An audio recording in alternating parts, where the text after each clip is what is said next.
സുരഭി. കൊച്ചി നിലയം തയ്യാറാക്കുന്ന പ്രതിവാര പരിപാടി സുരഭി. പ്രിയപ്പെട്ട ശ്രോതാക്കളെ, പരിപാടിയിൽ ഇന്ന് ഡോക്ടർ സൗമ്യ ദാസൻ ചെയ്യുന്ന പ്രഭാഷണം, എസ് ബനേഷിൻ്റെ കവിതകൾ, ട്രൈബി പുതുവയൽ എഴുതി അവതരിപ്പിക്കുന്ന കഥ എന്നിവ കേൾക്കാം. ആദ്യം CV രാമൻപിള്ള ദേശചരിത്രത്തിൻ്റെ സർഗായനങ്ങൾ. ഡോക്ടർ സൗമ്യ ദാസൻ ചെയ്യുന്ന പ്രഭാഷണം. മലയാളത്തിലെ ആദ്യത്തെ നോവലിസ്റ്റുകളിൽ പ്രമുഖനും മലയാള സാഹിത്യത്തിലെ ചരിത്ര നോവലിന്റെ ഉപജ്ഞാതാവുമാണ് CV രാമൻപിള്ള. 1858 മെയ് 19 തിരുവിതാംകൂറിന്റെ ഭാഗമായിരുന്ന ആറയൂർ എന്ന സ്ഥലത്താണ് CV രാമൻപിള്ളയുടെ ജനനം. തിരുവിതാംകൂർ മഹാരാജാവിന്റെ കൊട്ടാരത്തിൽ ജീവനക്കാരനായിരുന്ന നീലകണ്ഠപിള്ളയുടെയും പാർവതിപ്പിള്ളയുടെയും 8ാമത്തെ മകനായിരുന്നു CV രാമൻപിള്ള. ഉപജീവനത്തിനായി തിരുവിതാംകൂർ ഹൈക്കോടതിയിൽ ക്ലർക്കായി ജോലിയിൽ പ്രവേശിച്ച CV സർക്കാർ ജോലിയിൽ ഉള്ളപ്പോഴും സാമുദായിക പരിഷ്കരണ ശ്രമങ്ങളിലും സാമൂഹ്യ പ്രവർത്തനങ്ങളിലും ഊർജ്ജസ്വലതയോടെ ഇടപെട്ടുവന്നു. മലയാള സാഹിത്യ ചരിത്രത്തിൽ നോവൽ എന്ന പ്രസ്ഥാനം വേരുറപ്പിക്കുന്നത് 19ാം നൂറ്റാണ്ടിന്റെ അവസാന പാദത്തിലാണ്. ചന്തുമേനോൻ ഇന്ദുലേഖയിലൂടെ സമകാലിക സാമൂഹ്യ യാഥാർത്ഥ്യങ്ങളെ ആവിഷ്കരിച്ചപ്പോൾ CV രാമൻപിള്ള ചരിത്രത്തിന്റെ വിസ്തൃതമായ ക്യാൻവാസിലേക്ക് മലയാളിയെ കൂട്ടിക്കൊണ്ടുപോയി. ലോകത്തിലെ പ്രമുഖ സാഹിത്യകാരന്മാരുടെ കൃതികൾ CVയെ പോലുള്ളവർ നന്നായി പ്രയോജനപ്പെടുത്തി. സ്കോട്ട്ലൻഡിലെ സാഹിത്യകാരനായ വാൾട്ടർ സ്കോട്ടിന്റെ ചരിത്ര നോവലുകൾ CVയിലെ ചരിത്ര ആഖ്യായികാകാരനെ രൂപപ്പെടുത്താൻ സഹായകമായി. CVയുടെ മാർത്താണ്ഡവർമ്മയ്ക്ക് സ്കോട്ടിന്റെ ഐവാൻഹോ എന്ന കൃതിയുമായി സാദൃശ്യമുണ്ടെന്നത് പ്രസിദ്ധമാണ്. അതുകൊണ്ടാണ് കേരളത്തിന്റെ സ്കോട്ട് എന്ന് CVയെ വിശേഷിപ്പിക്കുന്നതും. ബ്രിട്ടീഷ് അധിനിവേശത്തിനെതിരെയുള്ള ദേശീയ പ്രതിരോധം രൂപം കൊള്ളുന്ന സമയത്താണ് ധർമ്മരാജായും രാമരാജ ബഹദൂറും പുറത്തുവരുന്നത്. CV രാമൻപിള്ളയുടെ പേര് കേൾക്കുമ്പോൾ തന്നെ നമ്മുടെ മനസ്സിലേക്ക് ഓടിയെത്തുന്നത് അദ്ദേഹത്തിന്റെ നോവൽ ത്രയമാണ്. മാർത്താണ്ഡവർമ്മ, ധർമ്മരാജ, രാമരാജ ബഹദൂർ എന്നിവയാണ് ആ നോവൽ ത്രയം. തിരുവിതാംകൂർ ചരിത്രത്തിലെ നിർണായകമായ 3 ഘട്ടങ്ങളെയാണ് ഈ നോവലുകൾ പ്രതിനിധീകരിക്കുന്നത്. മലയാളത്തിലെ ആദ്യത്തെ ചരിത്ര നോവലാണ് മാർത്താണ്ഡവർമ്മ. 1891 ഈ കൃതി പ്രസിദ്ധീകരിക്കുന്നത്. തിരുവിതാംകൂറിന്റെ ചരിത്രവും രാഷ്ട്രീയവും പറയാൻ സാഹസികതയും പ്രണയവും നിറഞ്ഞ പശ്ചാത്തലമാണ് CV തിരഞ്ഞെടുത്തത്. 8 വീട്ടിൽ പിള്ളമാരുടെ അധികാരമോഹവും അതിനെ പ്രതിരോധിക്കുന്ന യുവരാജാവിന്റെ അതിജീവനവുമാണ് അതിലെ പ്രമേയം. നായക സങ്കല്പത്തിന്റെ പൂർണ്ണതയായിരുന്നു മാർത്താണ്ഡവർമ്മയിലെ അനന്തപത്മനാഭൻ എന്ന കഥാപാത്രം. നായികയായ സുഭദ്ര എന്ന കഥാപാത്രം മലയാള സാഹിത്യത്തിലെ തന്നെ ഏറ്റവും കരുത്തുറ്റ സ്ത്രീരൂപങ്ങളിൽ ഒന്നാണ്. പ്രതികാരവും വാത്സല്യവും കുശാഗ്രബുദ്ധിയും ഒരുപോലെ ഒത്തുചേർന്ന സുഭദ്രയെ മലയാളത്തിന്റെ ലേഡി മാക്ബത്ത് എന്ന് ചിലർ വിശേഷിപ്പിക്കാറുമുണ്ട്. ഭരണതന്ത്രജ്ഞതയുടെയും രാജ്യസ്നേഹത്തിന്റെയും കഥ പറയുന്ന കൃതിയാണ് CVയുടെ 2ാമത്തെ നോവലായ ധർമ്മരാജ. 1913 ഈ നോവൽ പ്രകാശനം ചെയ്യപ്പെട്ടത്. ഭരണകൂടതന്ത്രങ്ങളും പ്രതികാരവും ഇതിന്റെ പശ്ചാത്തലമായി പ്രവർത്തിക്കുന്നു. കേശവപിള്ളയും ഹരിപഞ്ചാനനുമാണ് മുഖ്യ കഥാപാത്രങ്ങൾ. അധികാര കൈമാറ്റത്തിന് ശേഷമുള്ള രാഷ്ട്രീയ തന്ത്രങ്ങളുടെയും ഗൂഢാലോചനകളുടെയും കഥയാണിത്. ഹരിപഞ്ചാനനൻ എന്ന അതിശക്തനായ പ്രതിനായകന്റെ സാന്നിധ്യം ഈ നോവലിന് ഒരു മിസ്റ്റിക് പരിവേഷം നൽകുന്നു. CVയുടെ ഏറ്റവും മികച്ച കൃതിയായി പലരും കണക്കാക്കുന്നത് രാമരാജ ബഹദൂറിനെയാണ്. ഇതിലെ ഭാഷാശൈലിയും കഥാപാത്ര സൃഷ്ടിയും അത്യന്തം സങ്കീർണവും മനോഹരവുമാണ്. യുദ്ധവും രാജ്യതന്ത്രജ്ഞതയും അതിൻ്റെ ഉച്ചസ്ഥായിയിലെത്തുന്നത് ഈ നോവലിലാണ്. ടിപ്പു സുൽത്താന്റെ പടയോട്ടവും അതിനെ നേരിടുന്ന തിരുവിതാംകൂറിന്റെ സൈനിക തന്ത്രനീക്കങ്ങളും ഇതിൽ അതിഗംഭീരമായി ആവിഷ്കരിച്ചിരിക്കുന്നു. CVയുടെ കഥാപാത്രങ്ങൾ ഒരിക്കലും ഏകമാനമുള്ളവരല്ല. നായകനായാലും വില്ലനായാലും അവർക്ക് വ്യക്തമായ മനഃശാസ്ത്രപരമായ അടിത്തറയുണ്ട്. ഹരിപഞ്ചാനനും പെരിഞ്ചക്കോടനും കേവലം ക്രൂരന്മാരായ വില്ലന്മാരല്ല. അവരുടെ ചെയ്തികൾക്ക് പിന്നിൽ ശക്തമായ കാരണങ്ങളും ലക്ഷ്യബോധവുമുണ്ട്. CV വില്ലന്മാരെ സൃഷ്ടിക്കുന്നത് നായകനെ വെല്ലുന്ന വ്യക്തിത്വങ്ങളായാണ്. CVയുടെ നോവലുകളിൽ സ്ത്രീകൾ വെറും കാഴ്ചക്കാരല്ല. ഭരണതന്ത്രങ്ങളിലും ഗൂഢാലോചനകളിലും അവർക്ക് വ്യക്തമായ പങ്കുണ്ട്. മാർത്താണ്ഡവർമ്മയിലെ സുഭദ്രയെപ്പോലെ തന്നെ ധർമ്മരാജയിലെ മീനാക്ഷിയും രാമരാജ ബഹദൂറിലെ സാവിത്രിയും ശക്തമായ വ്യക്തിത്വമുള്ളവരാണ്. പുരുഷാധിപത്യം കൊടികുത്തി വാണിരുന്ന ഒരു കാലഘട്ടത്തിൽ സ്ത്രീ കഥാപാത്രങ്ങൾക്ക് ഇത്രമേൽ പ്രാധാന്യവും ബുദ്ധിശക്തിയും നൽകിയെന്നത് CVയുടെ പുരോഗമനപരമായ കാഴ്ചപ്പാടാണ് വെളിപ്പെടുത്തുന്നത്. CV സൃഷ്ടിച്ച കഥാപാത്രങ്ങൾ ഇന്നും വായനക്കാരുടെ ഉള്ളിൽ ജീവിക്കുന്നു. ഇത് മുൻകൂട്ടി കണ്ടുകൊണ്ടായിരിക്കണം N കൃഷ്ണപിള്ള തൻ്റെ സാഹിത്യ ചരിത്ര ഗ്രന്ഥമായ കൈരളിയുടെ കഥയിൽ സ്വഭാവം, ജീവിതലക്ഷ്യം, ആകൃതി, ഭാഷ, വേഷം, ആചാരം, സംസ്കാരം എന്നീ കാര്യങ്ങളിൽ ഇത്രമാത്രം വൈവിധ്യവും വൈചിത്ര്യവും വൈരുദ്ധ്യവും പുലർത്തുന്ന കഥാപാത്രങ്ങളെ മലയാളത്തിലെ മറ്റൊരു സാഹിത്യകാരനും സൃഷ്ടിച്ചിട്ടില്ല എന്ന് രേഖപ്പെടുത്തുന്നത്. ഗൗരവമേറിയ ചരിത്ര നോവലുകൾ മാത്രമല്ല, ഹാസ്യത്തിന് പ്രാധാന്യം നൽകുന്ന പ്രഹസനങ്ങളും അദ്ദേഹം രചിച്ചിട്ടുണ്ട്. കുറുപ്പില്ലാ കളരി, ചന്ദ്രമുഖി വിലാസം തുടങ്ങിയവ ഇതിന് ഉദാഹരണങ്ങളാണ്. അക്കാലത്തെ സാമൂഹ്യ വ്യവസ്ഥിതിയെയും ദുരാചാരങ്ങളെയും പരിഹസിക്കാനും തിരുത്താനും അദ്ദേഹം ഈ കൃതികളിലൂടെ ശ്രമിച്ചു. ചരിത്രകാരൻ എന്ന ലേബലിൽ ഒതുങ്ങി നിൽക്കുന്നവനല്ല CV. അദ്ദേഹത്തിന്റെ ഏക സാമൂഹിക നോവലായ പ്രേമാമൃതം പ്രണയത്തെയും അക്കാലത്തെ സാമൂഹ്യ വ്യവസ്ഥിതിയെയും ആക്ഷേപഹാസ്യരൂപേണ അവതരിപ്പിക്കുന്നു. സാഹിത്യകാരൻ എന്നതിലുപരി മികച്ചൊരു പത്രപ്രവർത്തകൻ കൂടിയായിരുന്നു അദ്ദേഹം. മിതഭാഷി തുടങ്ങിയ പ്രസിദ്ധീകരണങ്ങളിലൂടെ അദ്ദേഹം തന്റെ രാഷ്ട്രീയ സാമൂഹിക നിലപാടുകൾ വ്യക്തമാക്കിയിട്ടുമുണ്ട്. മരിക്കുന്നതിന് അല്പം മുമ്പായിട്ടാണ് മിതഭാഷയിൽ വിദേശ മേധാവിത്വം എന്ന പേരിൽ 15ഓളം മുഖപ്രസംഗങ്ങൾ പരമ്പരയായി അദ്ദേഹം എഴുതുന്നത്. CV-യുടെ നോവലുകളിലെ ഓരോ കഥാപാത്രങ്ങൾക്കും ഓരോരോ ഭാഷാഭേദങ്ങളാണുള്ളത്. ഈ ഭാഷാഭേദങ്ങളെ മുൻനിർത്തിക്കൊണ്ടുള്ള പഠനമാണ് N. കൃഷ്ണപിള്ളയുടെ പ്രതിപാത്രം ഭാഷണഭേദം എന്ന കൃതി. അതേസമയം തന്നെ CV നിർമ്മിച്ച അതീവ സങ്കീർണമായ ആഖ്യാന ഭാഷ ഇരുമ്പുകൂടം പോലെ അഭേദകമാണെന്ന് MP പോളും CV സാഹിത്യത്തിലേക്ക് കടക്കാനുള്ള ബലിഷ്ഠമായ തടസ്സമാണ് ഭാഷയെന്ന് കൈനിക്കര കുമാരപിള്ളയും സംസ്കൃതവും മലയാളവും കൂട്ടിച്ചവച്ച് തുപ്പിയ ചണ്ടിയാണ് CV-യുടെ ഭാഷയെന്ന് സ്വദേശാഭിമാനി രാമകൃഷ്ണപിള്ളയും പറഞ്ഞിട്ടുണ്ട്. എന്തുകൊണ്ടാണ് അദ്ദേഹത്തിന്റെ ഭാഷയെ ഇങ്ങനെ എല്ലാവരും വിമർശിക്കുന്നത്? സംസ്കൃതവും തമിഴും മലയാളവും ചേർന്ന ആ ഗാംഭീര്യമുള്ള ശൈലിയാണ് അതിന് കാരണമെന്ന് കാണാം. ഓരോ കഥാപാത്രത്തിൻ്റെയും സാമൂഹിക പദവിക്കനുസരിച്ച് ഭാഷ മാറുന്നത് CV കൃതികളിൽ നമുക്ക് കാണാം. CV രാമൻപിള്ളയുടെ സാഹിത്യ സംഭാവനകളിൽ ഏറ്റവും പ്രധാനപ്പെട്ട ഒന്നാണ് അദ്ദേഹത്തിൻ്റെ ദേശചരിത്ര നിർമ്മിതി. ഒരു ചരിത്രകാരൻ വസ്തുതകളെ നിരത്തുമ്പോൾ CV ആ വസ്തുതകൾക്ക് ഭാവനയുടെയും ദർശനത്തിൻ്റെയും നിറം നൽകി ഒരു ദേശീയ സ്വത്വം രൂപപ്പെടുത്തുകയാണ് ചെയ്തത്. CV വെറുമൊരു ചരിത്രരേഖാ വായനക്കാരനായിരുന്നില്ല. അദ്ദേഹം വാമൊഴിയായി പകർന്നു വന്ന ഐതിഹ്യങ്ങളെയും ലിഖിത ചരിത്രത്തെയും കൂട്ടിയിണക്കി തിരുവിതാംകൂർ എന്ന ദേശത്തിൻ്റെ ഉദയത്തെ ഒരു അതിമാനുഷിക പോരാട്ടമായി അദ്ദേഹം ചിത്രീകരിച്ചു. ബ്രിട്ടീഷ് ഭരണകാലത്താണ് CV തൻ്റെ പ്രധാന കൃതികൾ രചിക്കുന്നത്. CV-യുടെ ദേശചരിത്ര നിർമ്മിതിയിലെ പ്രധാന ഘടകമാണ് സൈനിക ശക്തി. മാർത്താണ്ഡവർമ്മയിലെയും രാമരാജ ബഹദൂറിലെയും പടയാളികൾ സാധാരണക്കാരായ മനുഷ്യരാണ്. ഇവരുടെ ധീരതയിലൂടെയാണ് ദേശം സംരക്ഷിക്കപ്പെടുന്നത് എന്ന് CV സ്ഥാപിക്കുന്നു. ഇത് സാധാരണക്കാരെ ചരിത്രത്തിൻ്റെ ഭാഗമാക്കുന്ന പ്രക്രിയയായിരുന്നു. CV-യുടെ നോവലുകളിൽ തിരുവിതാംകൂറിൻ്റെ ഭൂപ്രകൃതിക്കും വലിയ പ്രാധാന്യമുണ്ട്. പഞ്ചവങ്കാട്, പത്മനാഭപുരം കൊട്ടാരം, അറുമനയമ്മ വീട് തുടങ്ങിയ സ്ഥലങ്ങൾ കേവലം പശ്ചാത്തലങ്ങളല്ല, അവ ചരിത്രത്തിൻ്റെ സാക്ഷികളാണ്. ഇതിലൂടെ രാജകേന്ദ്രിതമായ സമൂഹത്തിൻ്റെ ചരിത്രം ഒരു ദേശത്തിൻ്റെ ചരിത്രവും ദേശത്തിൻ്റെ ചരിത്രം ജനങ്ങളുടെ ചരിത്രവുമായി തീർന്നു. മലയാള നോവലിന് ഒരു വലിയ പാരമ്പര്യം ഉണ്ടാക്കിക്കൊടുത്തത് CV രാമൻപിള്ളയാണ്. ചരിത്രത്തെ കേവലം വസ്തുതകളായല്ല, മറിച്ച് ജീവസുറ്റ മനുഷ്യരുടെ കഥകളായി അദ്ദേഹം അവതരിപ്പിച്ചു. 100 വർഷങ്ങൾക്കിപ്പുറം CV-യുടെ കൃതികൾ വായിക്കപ്പെടുന്നത് അവ നൽകുന്ന രാഷ്ട്രീയ പാഠങ്ങൾ കൊണ്ടാണ്. അധികാരം, ചതി, രാജ്യസ്നേഹം, വ്യക്തിപരമായ താൽപ്പര്യങ്ങളും പൊതുനന്മയും തമ്മിലുള്ള സംഘർഷം എന്നിവ ഇന്നും പ്രസക്തമാണ്. ചുരുക്കത്തിൽ CV രാമൻപിള്ള ചരിത്രത്തെയല്ല നിർമ്മിച്ചത്, മറിച്ച് ചരിത്രത്തിലൂടെ ഒരു ജനതയുടെ ആത്മാഭിമാനത്തെയും ദേശബോധത്തെയുമാണ് നിർമ്മിച്ചത്. CV-യുടെ ചരമശേഷം രചിച്ച നിന്നുപോയ നാദം എന്ന കവിതയിൽ കുമാരനാശാൻ വാഗ്ദേവതയുടെ വീരഭടൻ ഭവാൻ എന്നാണ് CV രാമൻപിള്ളയെ വിശേഷിപ്പിച്ചത്. കുമാരനാശാൻ വിശേഷിപ്പിച്ച ആ പദത്തെ കടമെടുത്താൽ വാഗ്ദേവതയുടെ ആ വീരഭടനായ CV രാമൻപിള്ള എന്ന മഹാപ്രതിഭയുടെ സ്മരണയ്ക്ക് ഒരിക്കലും മരണമില്ല എന്ന് പറഞ്ഞുകൊണ്ട് നിർത്തുന്നു. CV രാമൻപിള്ള ദേശചരിത്രത്തിന്റെ സർഗായനങ്ങൾ ഡോക്ടർ സൗമ്യദാസൻ സംസാരിക്കുകയായിരുന്നു ഇതുവരെ. ഇനി MS ബനേഷിന്റെ കവിതകൾ കേൾക്കാം. എറാലി.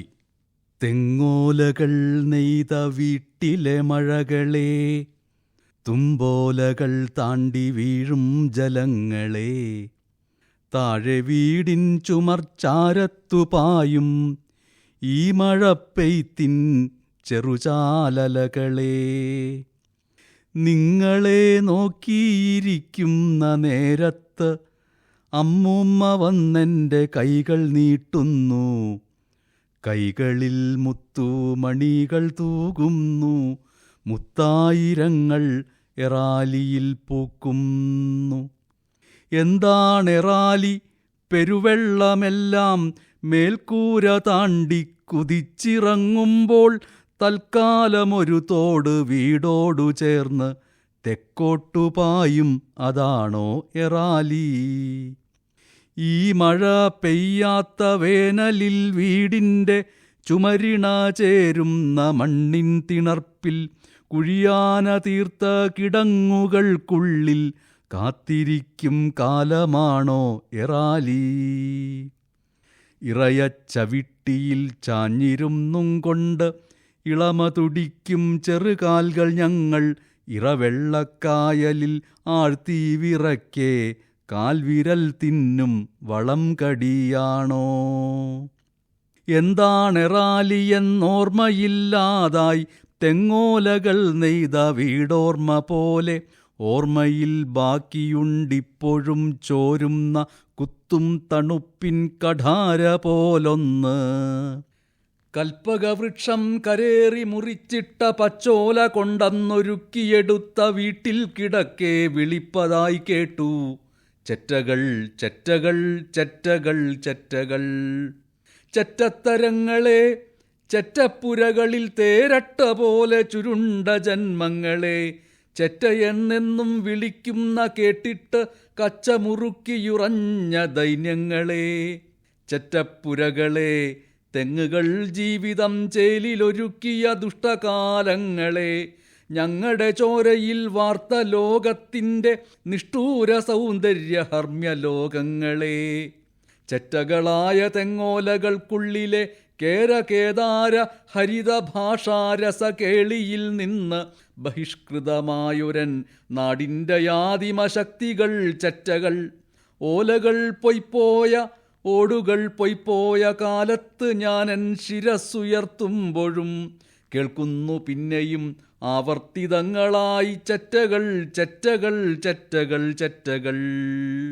ചെപ്പയ്ക്ക് നോക്കി അടിക്കണം നമ്മൾ ആണ്ടു പറഞ്ഞു ഇനി വിളിക്കുന്നോരെ ചെറ്റയെപ്പോലെ മനോഹരമായൊരു ചേലുള്ള വാക്കിനെ തൊട്ടുകളിച്ചാൽ. ആണ്ടു പറഞ്ഞു തിരിഞ്ഞു നടക്കവേ തെങ്ങുകൾ താഴേക്കു വന്നുവോയില്ല. തെങ്ങോല തൻ സ്പർശ സായുജ്യമേറ്റുടൻ ആണ്ടു സമ്മാനിതനായതുമില്ല. വാക്കിനകങ്ങൾ ഒളിപ്പിച്ച ജാതികൾ വാഴുന്ന കാലം കഴിഞ്ഞില്ല ഇപ്പോഴും. അശനവിദ്യ. 6ാം ക്ലാസ്സിൽ ഈശ്വരി ടീച്ചറുടെ ഈണ സമൃദ്ധിയുള്ള കേരള പാഠാവലിക്ക് ശേഷം ഉച്ചയൂണിന് ഞങ്ങൾ ബെഞ്ചിനിരുപുറം ചോറ്റുപാത്രങ്ങൾ തുറക്കുന്നു.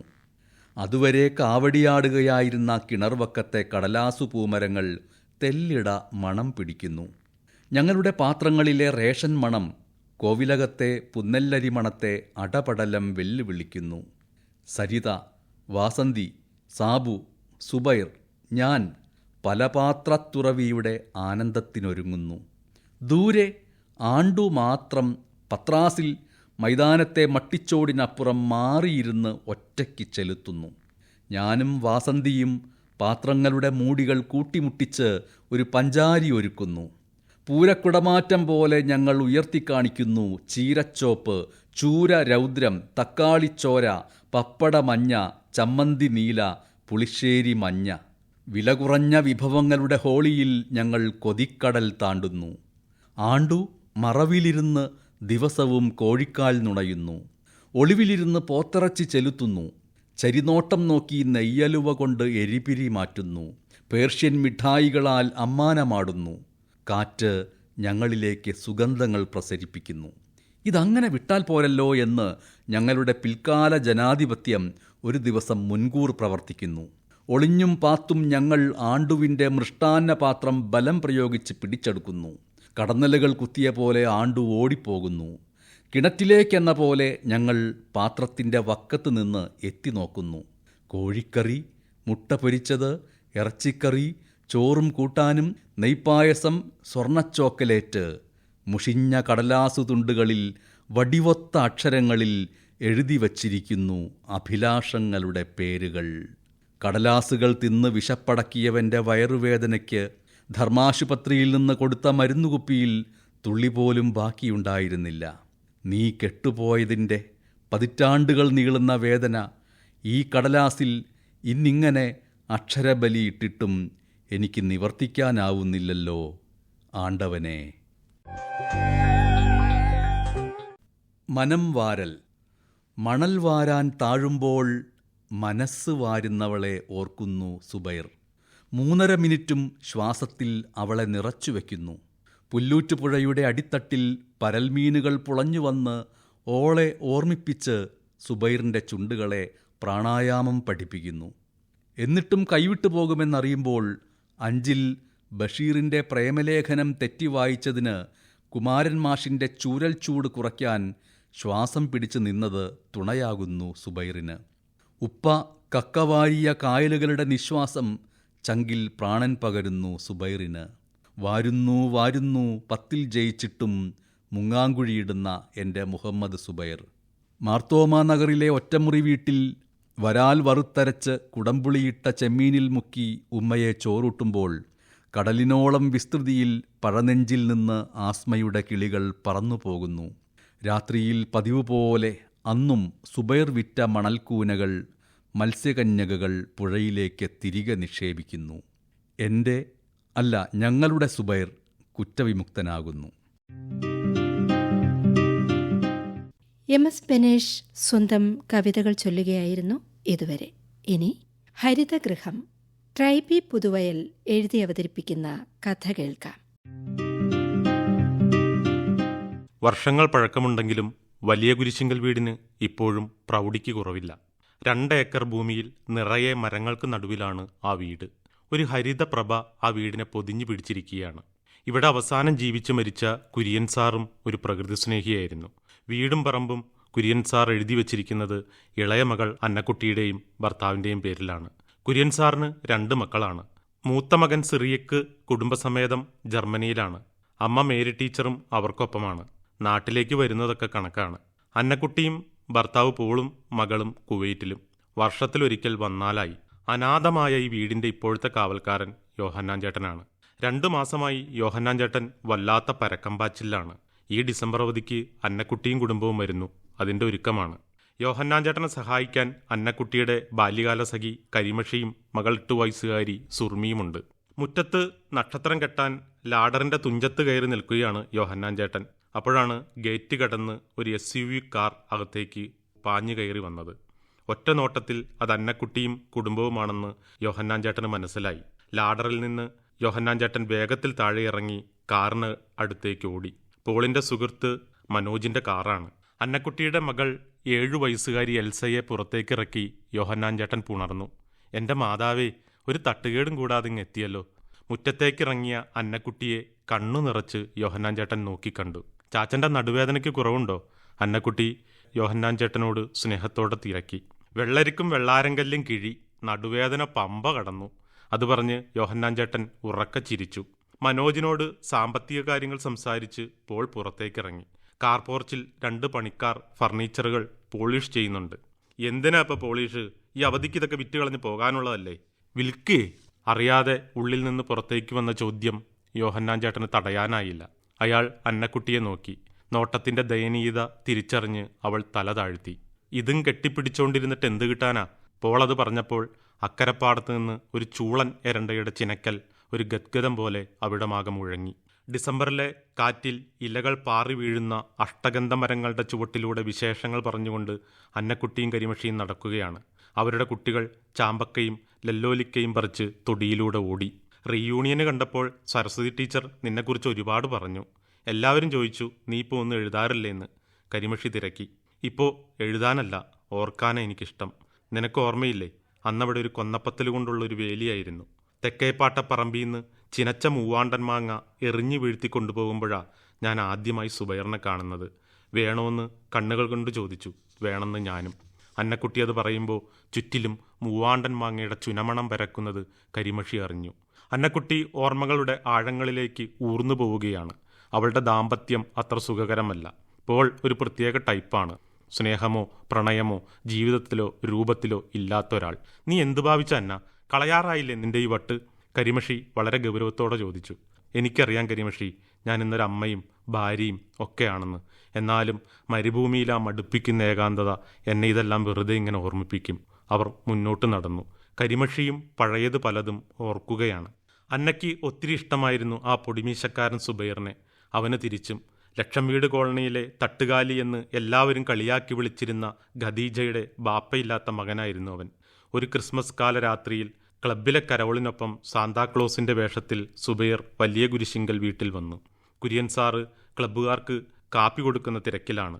മുറ്റത്തെ മഞ്ഞ മുളയുടെ ചുവട്ടിൽ ഇരുട്ടിൽ സുബൈർ അന്നക്കുട്ടിയെ കെട്ടിപ്പിടിച്ചൊരു മുത്തം കൊടുത്തു. ടൂർച്ചുമായി എന്തോ കാര്യത്തിന് പുറകുവശം വഴി വന്ന കുര്യൻ സാർ അത് കണ്ടു. സംഭവം നാട്ടിലാകെ പാട്ടായി. തൻ്റെ രാഷ്ട്രീയ സ്വാധീനം വെച്ച് ചെക്കനെയും കുടുംബത്തെയും നാട്ടീന്ന് തന്നെ സാറ് കെട്ടുകെട്ടിച്ചു. പോകാൻ നേരം അന്നക്കുട്ടിയെ കാണാൻ സുബൈർ വന്നു. കരിമഷിയും സാക്ഷിയായിരുന്നു അതിന്. അന്ന തൻ്റെ കാലിലെ പൊന്നിൻ പാദസരം ഊരി അവന് കൊടുത്തു. ഇരുവരും കരഞ്ഞു. കൽക്കത്തയിലെ മാമയുടെ കടയിൽ നിൽക്കാൻ പോവുകയാണെന്ന്, അന്നക്കുട്ടിയെ കൊണ്ടുപോകാൻ ഒരിക്കൽ തിരിച്ചു വരും എന്നും പറഞ്ഞാണ് സുബൈർ പോയത്. അന്ന കാത്തിരുന്നു. അവൻ വന്നില്ല. കാലം കടന്നുപോയി.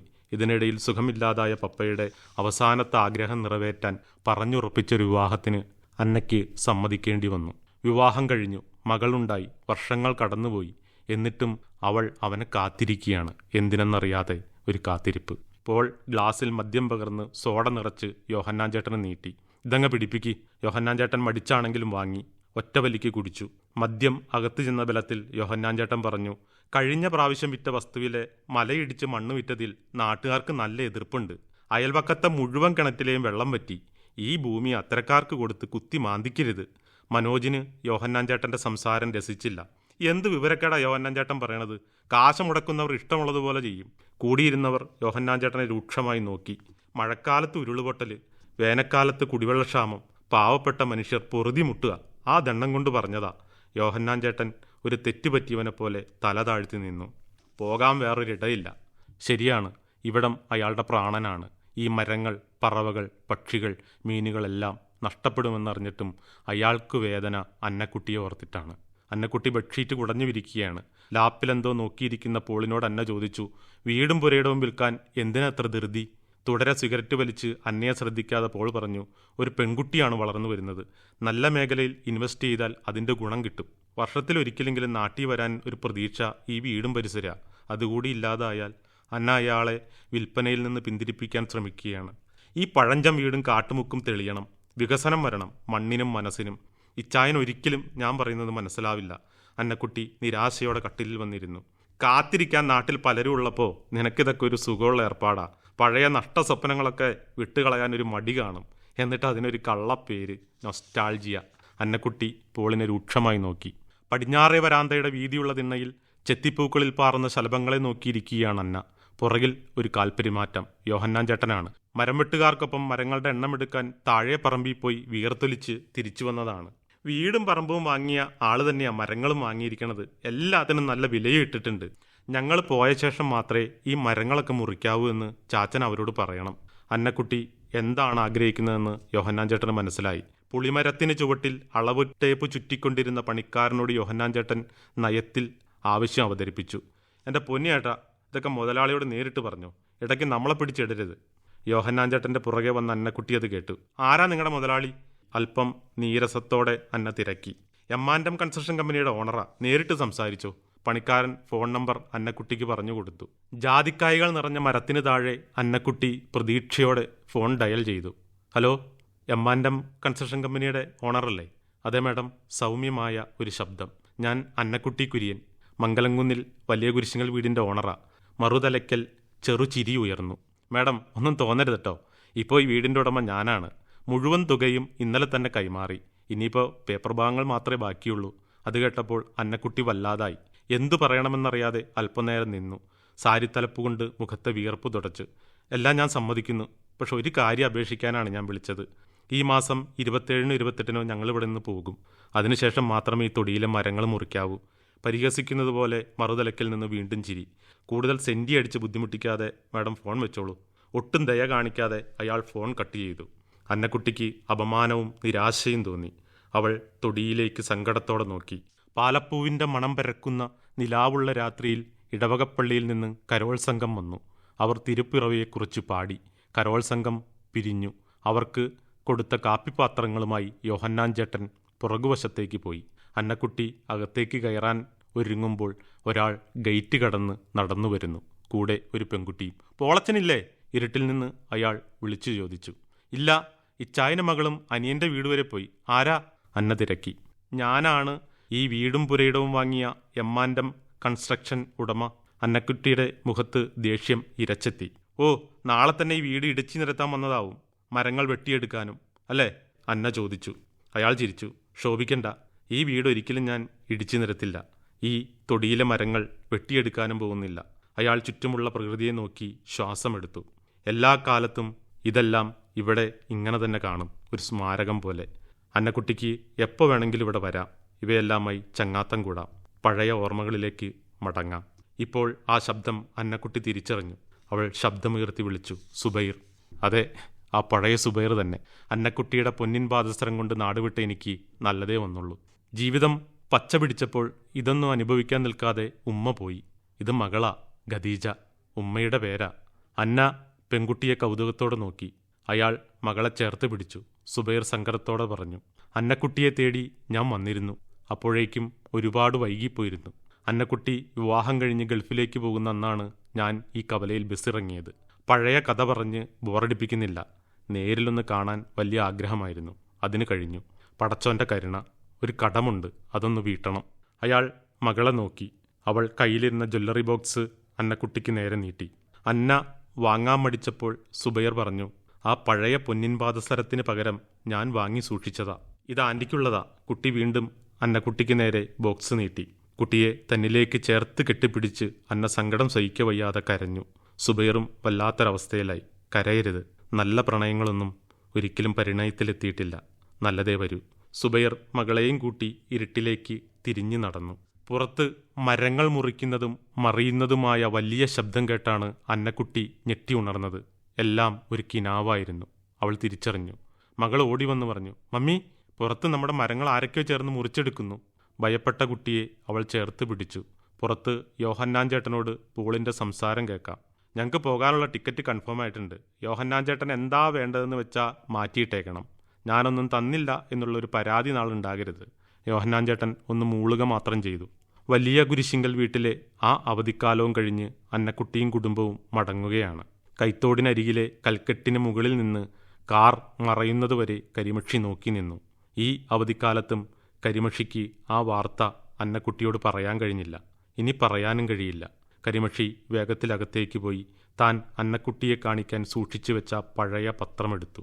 ഡിണ്ടിഗൽ ദേശീയപാതയിൽ അപകടത്തിൽ യുവ വ്യവസായിയും കുടുംബവും കൊല്ലപ്പെട്ടു എന്ന വാർത്തയും സുബൈറിൻ്റെയും മകളുടെയും ചിരിക്കുന്ന ഫോട്ടോയും തകർന്ന കാറിൻ്റെ ചിത്രവുമുള്ള ആ പത്രം അവൾ പുറത്തേക്ക് കൊണ്ടുവന്നു. കരിമഷി ആ പത്രത്തിന് തീ കൊളുത്തി. പേപ്പർ കത്തി ചാരമായി മാറി. ഒരിക്കലും അന്നക്കുട്ടി വാർത്ത അറിയരുതെന്നും ഒരു രഹസ്യമായി അത് തന്നിൽ തന്നെ അവസാനിക്കണമെന്നും കരിമഷി ആത്മാർത്ഥമായി ആഗ്രഹിച്ചു. അടുത്ത അവധിക്കാലത്ത് തന്നെ കാത്തിരിക്കാനും തനിക്ക് കാത്തിരിക്കാനും ഒന്നുമില്ലെന്ന് അന്നക്കുട്ടിക്കറിയാം. എങ്കിലും പകലുറക്കത്തിൽ കണ്ട സ്വപ്നം പോലെ തന്നെ വിസ്മയിപ്പിച്ച് സുബൈർ തൻ്റെ മുന്നിൽ വരുമെന്ന് അന്നക്കുട്ടി എന്നും കാത്തിരിക്കും, വെറുതെ. ഹരിതഗൃഹം ട്രൈബി പുതുവയൽ എഴുതി അവതരിപ്പിച്ച കഥയാണ് ശ്രോതാക്കൾ ഇതുവരെ കേട്ടത്. ഇതോടെ ഇന്നത്തെ സാഹിത്യ സുരഭി സമാപിക്കുന്നു.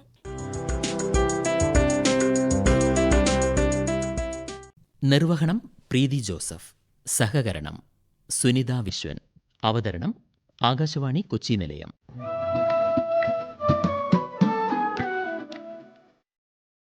സുരഭി കൊച്ചി നിലയം തയ്യാറാക്കുന്ന പ്രതിവാര പരിപാടി സുരഭി.